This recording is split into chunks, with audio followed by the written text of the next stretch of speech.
Hi, everybody. I'm Tommy Sands, and I'm sitting here with my daughter Jessica, who's a wonderful singer-songwriter who's been in Japan for the last 2.5 years, and now she's home doing an album, and we're just so happy to have her. Welcome home, honey. Thanks, Dad. Hey, guys, it's good to be back. Teenage crush.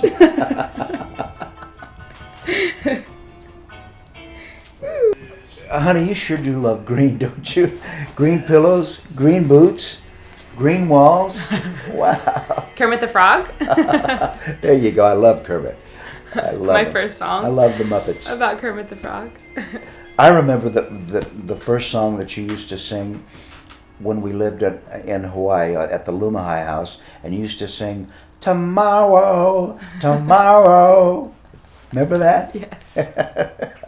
And poor Dave Somerville would sit there with his guitar, and he would sing "Tomorrow" over and over and over again. You know something else I remember, honey? I was on the road when you were born. I remember a friend of ours called me in Schenectady, New York, the night you were born, and told me that I had a little girl, that Sheila and I had a little girl. And then they called me again the next morning, and I was so thrilled. But I remember then I finally got home, and you were about a month old. And I remember when you were a little older than that, maybe about a year old, I came home from the road, and I used to call you all the time and talk to you on the phone. And I walked by yours and your mother's bedroom, and you were crawling across the bed, and you had the phone in your hand like this, and you were going, "Dad, Dad." You couldn't say Dad, Dad. Dat. D-A-T. And I remember when we went to Westlake Village to see the ducks, and you said, and the ducks were all sleeping, and you said, "Daddy, Daddy, ducks are leaping, ducks are leaping." These are things that a father remembers about his child when she was a little girl. Do you remember, what are your first memories of me, honey?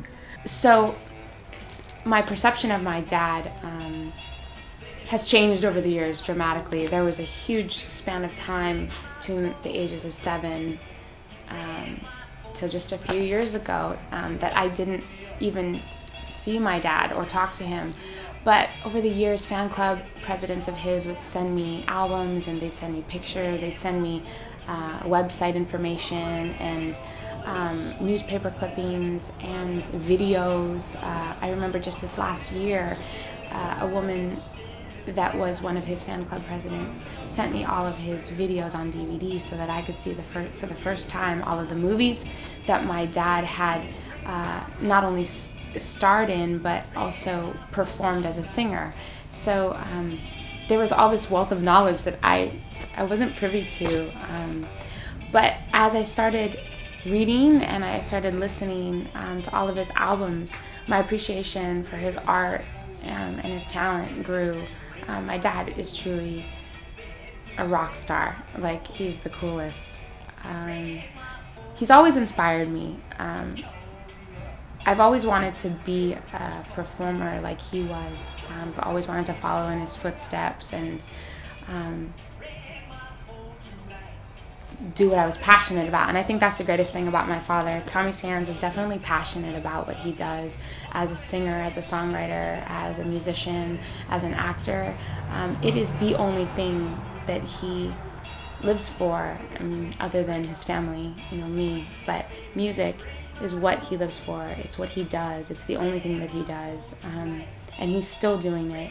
I don't know if I'm supposed to say how old he is or not. He's in his 60s and he's rocking, around the world still. He's still doing autograph signings. He's performing whenever he can. When somebody gives him an opportunity, he's the first to jump up. He's just a giving spirit. My dad has always been an open heart, an open book, very sensitive, just beautiful. He knows what's important in life, which is sharing the gifts that you're given with other people. So when he's doing a show, he truly is putting himself into everything that he's doing for that show. I remember back in 1995, my dad invited me to do a show with him in Milwaukee for a Festa Italiana. It was this huge Italian festival in Milwaukee, and I jumped at the opportunity.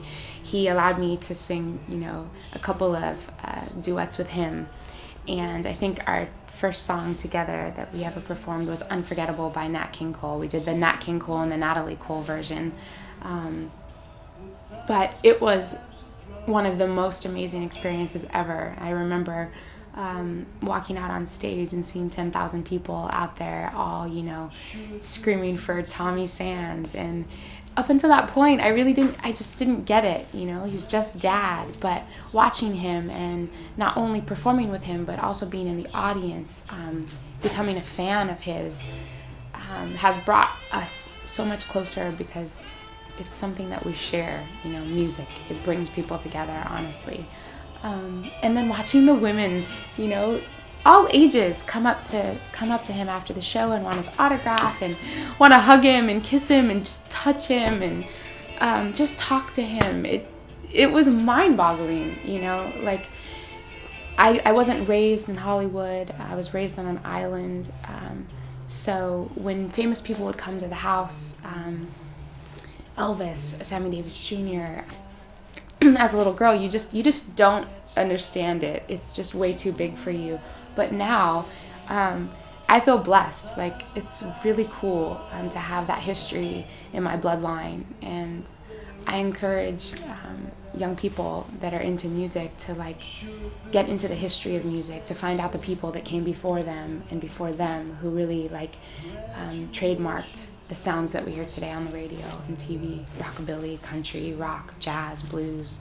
And my dad's one of them. He's the first teen idol.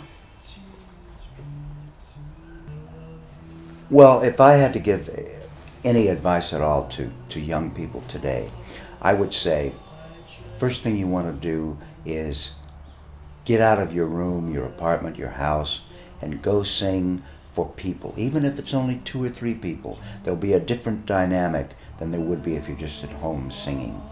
And then I would say, start trying to write your own songs, and write from, like you do, Jess, write from your own experience, from your life experience. Try to write about personal things and your own personal life.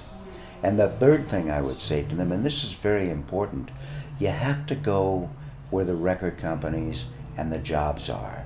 And the record companies are in Los Angeles. So I would say go to Los Angeles. If you have to beg, borrow, or steal, get to Los Angeles and go where the record companies are, and then talk to people about how to get heard and seen by record company executives. And do you encourage young people, young musicians, young artists, not only to write, but to pick up an instrument and yes, to really learn how to accompany themselves and learn how to get their ideas that are in their head and in their heart out onto sheet music or in audio form, so that when they go to producers or go to other musicians, they're able to communicate the language of music? Yes, I think it's very important that you learn how to play at least one instrument so you can accompany yourself. Because when you start out, chances are you're not going to be able to get anybody else to accompany you. So you have to pick up a guitar or go to the piano and start learning how to play, and then write your songs with that instrument so you can accompany yourself. Your instrument is the guitar, right? The guitar, right. And your instrument is the piano or the keyboards. But you also are learning how to play pretty darn good guitar. Thanks. It's fun to help you with that. We're in this room together. It's just you and me. We've got so much catching up to do about the family. I woke up late this morning, feeling misunderstood. But as soon as you start strumming, I knew I'd be good, making up for lost times that think of anything I'd rather do than sit here and write this song with you. We're in this room together, just a girl and her dad. He's got his guitar and his pen back. I've got a pen and a pad. The walls were closing in now. I see the sunshine, and as soon as we're together, oh, I know everything will be fine. We're in this room together, and it feels so good, 'cause music makes everything better. Now I'm understood. I said we're in this room together, just a girl and her dad. And he's got his guitar and his pick back. I've got my pen and a pad. I said we're in this room. Oh, we're in this room.